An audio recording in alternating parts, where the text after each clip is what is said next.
Hello and welcome to this video on the basic formula for sales, which is a part of our Art of Word War series. My name is Bob Dumichel and I'm the Senior Data Scientist at Systems and Marketing Solutions, and I will be your guide through this topic. I have been involved in sales and marketing data analysis since 1979 and have worked with internet sales data since 1994. I have found this formula to perform consistently over all of that time. While the formula has proven itself over and over and can be explained in simple terms, I have never even heard a rumor of someone mastering this. Some are better than others, but nobody masters it. But you can get better, and this is why we're here. Let's get started with my 50 words. Let's start with an explanation of the variables. Y is a yes response. A is for audience. M is for message. T is for timing. The intersection symbol represents the intersection of sets of data. Sales proposal yes responses happen at the intersection of audience, message, and timing. So that's the secret with 2 words to spare. Just to make sure you got this, let's look at the formula visually with a Venn diagram. Each circle represents a set of data for audience, message, and timing. And sales starts right here at the golden triangle. The rest of this video is a deep dive into the details of how to influence these factors. Your goal is to make the small yellow intersection larger while consuming the smallest amount of resources. Generally speaking, businesses have 2 forms of resources they can use to move or grow these circles. They are, wait for it, creativity or cash. If you solve this equation for your business, then the internet becomes an infinitely scalable sales machine and you become rich beyond your wildest dreams. The devil is, of course, in the details, and the rest of this video is a discussion of those details. Take it from me, if this was easy, everyone would do it. While we doubt anyone will ever fully solve this equation, all you have to do is improve the performance, and that starts with an understanding of the variables. Our first variable is the yes response. It is important to note that many times the yes response simply starts a chain of events that ultimately becomes a sale. While aligning these data sets can and does pop the ball into the air, it is your entire sales experience that seals the deal. I'm going to be Mr. Obvious here and state that these yes responses are what make the World Wide Web go round and round. The key is how to drive this number, and that is our subject for today. The first thing to consider is how much to ask for. All businesses want to jump to the final order, but in many cases, this is simply unrealistic. It is a rare business relationship that goes from hello to thank you in one touch. So be careful how much you ask for because you will shrink your yes responses. Ultimately, the business goal is the final sale, but you need to guide the customer through that path. While studies vary, everyone will tell you that one touch to a sale is not something that happens very often. A is for audience, and understanding and defining your audience is the start of this process. There are some beginner's mistakes you absolutely need to avoid. First is, many rookies make the mistake of thinking everyone is a prospective customer. The problem is that 16-year-old Emily isn't as interested in the same things as 35-year-old Ryan.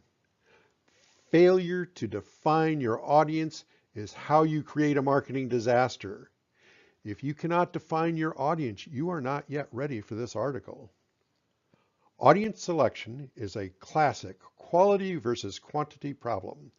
The tighter the targeting, the smaller the audience. and if done right, the higher the quality.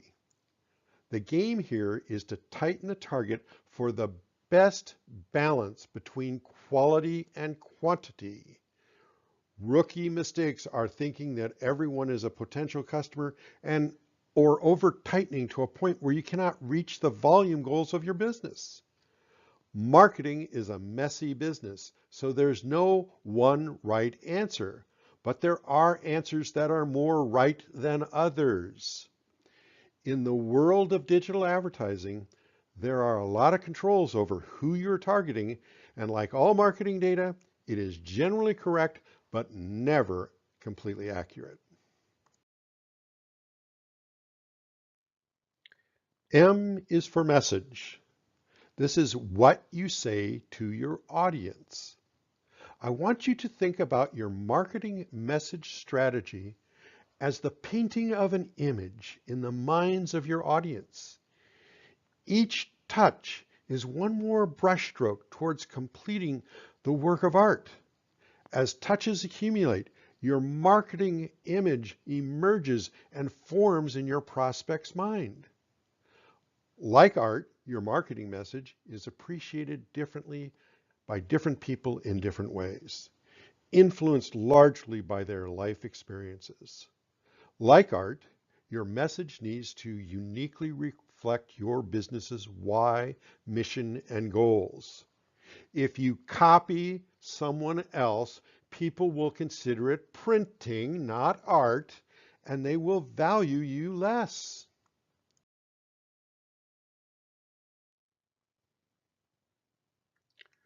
Marketing messages can be both positive and negative. Current politics is a great way to illustrate this. Merely mentioning President Trump causes a reaction, good and bad.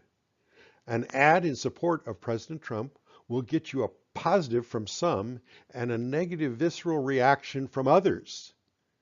Pick your side, but I can assure you that different people will take the message in different ways. Not all messages have such an easy to see positive and negative value, but almost every message has it to some degree. The tighter you define your audience, the better you can fit the message to create the communication experience you are seeking. Many will tell you to measure message delivery with reach and frequency, but this is far too simplistic. As a business, you must consider the strength and delivery cost. Reach is the volume of your target audience that sees the message. Frequency is how often they see this, and this decays over time. Strength is the degree of the emotional reaction you get from the message and the audience. Delivery cost is a constraint because nobody has an unlimited budget to work with. T is for timing. Many think that markets are driven by need, but I propose to you that it is want. You think they need it, but it only happens when the customer wants the product or service. The transformation of need to want typically is event-driven, and in many cases, this is outside your control, but not outside your considerations. Let me illustrate the transformation with a true story. Many years ago, our agency was contacted by a business that wanted to increase their sales. They had a good service, strong execution, and a solid business that served a customer's need. We created a market strategy with solid campaigns with the right keywords, good ads, and bids tuned to get their site on top of the results. We turned this on, and nothing happened. And as you might expect, the client was upset.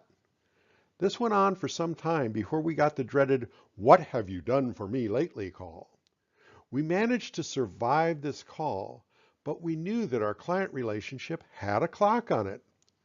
We tried everything, but nothing would move the needle because the customer's need had not yet morphed into a want. Then we got lucky, and the client's phones lit up to the point where they called and said, "Turn it off, we're buried," our favorite type of call.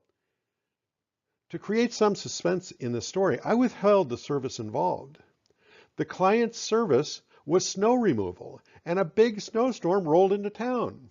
In this case, the reason for the bad response was known and understood, but the conditioning of the market was also part of the excellent ROI they saw in this campaign. In most cases, the reason is not simple and easy to understand as this example, but the same dynamic is always there. Advertising can raise awareness and drive revenue, but it cannot make it snow. Timing is driven by events that cause the message you have painted in the audience's mind to morph the need into a want. So you have to ask yourself, what events cause the metamorphosis of your customer's want into a need? Then look for ways to refresh your touch to them at that time. If you've done this right, they will come to you. You will never get the juggling of times and resources perfect, but you can get past the random chance level you probably operate with today.